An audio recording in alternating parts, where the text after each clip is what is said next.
अस्सलाम वालेकुम dear students, welcome back to my channel. ये है आपका favourite channel your free academia. उन बच्चों का चैनल जो केमिस्ट्री समझ कर पढ़ना चाहते हैं। रट्टे वालों के लिए है कोई और चैनल। सब बोलें 10 time my passion my chemistry. Now study time starts.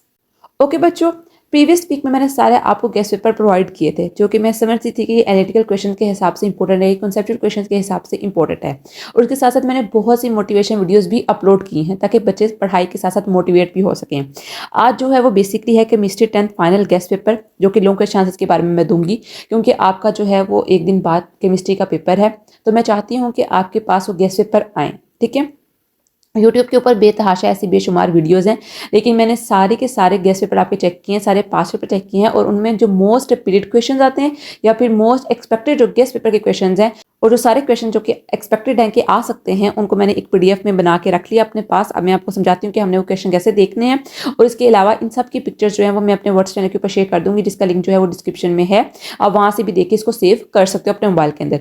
मैं इसके अलावा आपको ये बात लाजमन कहूँगी कि गेस्ट पेपर तो मैं आपको प्रोवाइड कर दूंगी, लेकिन सबसे पहले आपने ये कोशिश करनी है कि आप अपनी बुक अच्छी तरह कंप्लीट करो, ठीक है। ये लॉन्ग क्वेश्चन का गेस्ट पेपर है और कुछ मैं आपको शॉर्ट कर दूंगी, लेकिन कुछ माइनर डिटेल्स होंगी जो कि रह जाएंगी। जो गेस्ट पेपर होता है बेसिकली क्या होता है, वो एक तुक्का ही होता है कि शायद इसमें से कोई क्वेश्चन आ जाए या काश इसमें से कोई क्वेश्चन आ जाता है, समथिंग लाइक दिस ना। तो आपने ये करना है कि अपना पेज अच्छी तरह तैयार करना है और उसके बाद फिर आपने गेस्ट पेपर की तरफ आना है ताकि आपको तसल्ली हो कि हाँ भाई हमें क्वेश्चन आते हैं और किसी भी तरह का क्वेश्चन आ जाए तो हम इसको तैयार कर सकते हैं। तो बच्चों चलते हैं अपनी वीडियो की तरफ। ओके बच्चों, ये क्वेश्चन जो है वो मैंने अब्रप्टली लिखे हुए हैं जिस हिसाब से पेपर में आ रहे थे और जिस हिसाब से वो गेस्ट पेपर में इंपॉर्टेंट है। आप इसको देख लेना ये किस चैप्टर में से है। Number 1 question is that a note on law of mass action also drive the expression on the rate of constant for general reaction. Question number 2 is what is equilibrium constant, its unit and its importance. Question number 3 is define dynamic equilibrium state and how it is attend, explain with the help of graph. Write down the macroscopic characteristics of dynamic equilibrium. What is Lewis concept of acid and basis? अब Lewis concept जो है acid और basis का, इस हिसाब से इसका Arrhenius भी आएगा, ठीक है। जो आपका लेविस है वो दूसरा भी आएगा, ब्रोंस्टेलोरी भी आएगा। सारे के सारे जो कंसेप्ट हैं इसके सारे इसके अंदर आएंगे। What is auto ionization of water, pH का आपको पता होना चाहिए कि पीएच हम कैसे इसे मेजर करते हैं। Compare the properties of acid and bases, आप इसकी केमिकल प्रॉपर्टीज भी पूछ सकते हैं, आपसे फिजिकल प्रॉपर्टीज भी पूछ सकते हैं, आप दोनों तरह से इसको देखने हैं। What are carbohydrates and explain its type. आप देखो मैंने यहाँ पर जनरल लिख दिया what are carbohydrate and explain its types. अब इसके अंदर क्या हो सकता है कि वो आपको किसी भी दो कार्बोहाइड्रेट्स के बारे में पूछ सकते हैं, मीन्स कि वो आपको मोनोसैकराइड्स के बारे में पूछ सकते हैं या पॉलीसैकराइड्स के बारे में पूछ सकते हैं, कहते हैं दोनों के ऊपर नोट लिखें। तो इस हिसाब से मैंने आपको जनरली पूरा क्वेश्चन बताया है कि वो क्वेश्चन हमें पूरा करना है ताकि आपको कुछ का पार्ट आ रहा है तो आप इस तरह कर लो उसको। देन है how to eliminate permanent hardness and temporary hardness. दोनों क्वेश्चन बहुत बार आए हुए हैं और एक्सपेक्टेड है कि इस दफा भी ये क्वेश्चन आ जाए। Give benefits of solvent process. अब सॉल्वेंट प्रोसेस के मैंने बेनिफिट्स लिखे हैं, इसका मतलब क्या है कि सॉल्वेंट प्रोसेस आपने पूरा करना है, ठीक है। एक टॉपिक मैंने छोटा सा लिख दिया ताकि आपको याद है कि हमने पूरा टॉपिक इसका करना है। बेनिफिट्स ऑफ सॉल्वेंट प्रोसेस के साथ साथ इसका सॉल्वेंट प्रोसेस की कैसे सॉल्वेंट प्रोसेस के थ्रू हम प्रोडक्शन कर रहे हैं किसी भी सब्सटेंस की। How urea is we paid explain with the flow sheet diagram. ये वेरी वेरी इंपॉर्टेंट क्वेश्चन है।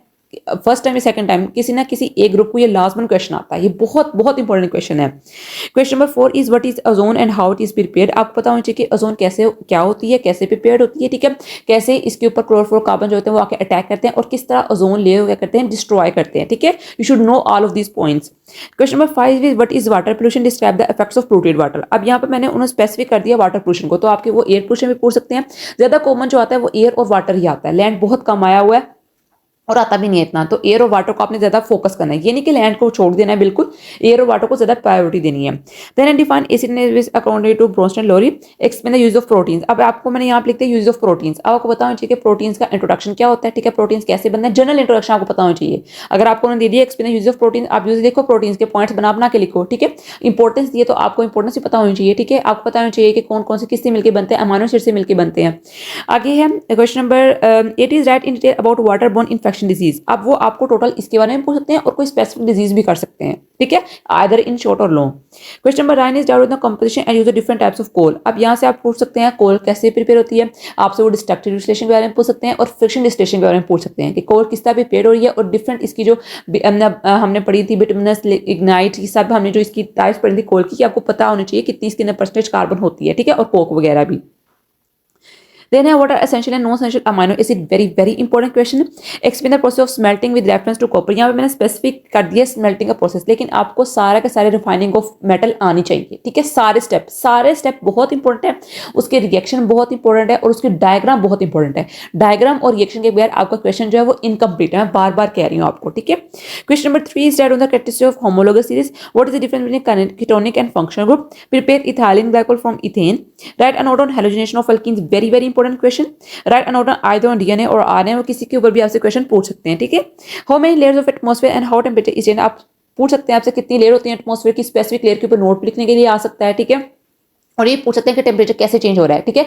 आपको पता है पहले थोड़ा सा ज्यादा होता है, फिर कम होता है, फिर ज्यादा होता है, फिर कम होता है, ये टेम्परेचर चेंजेस आती हैं।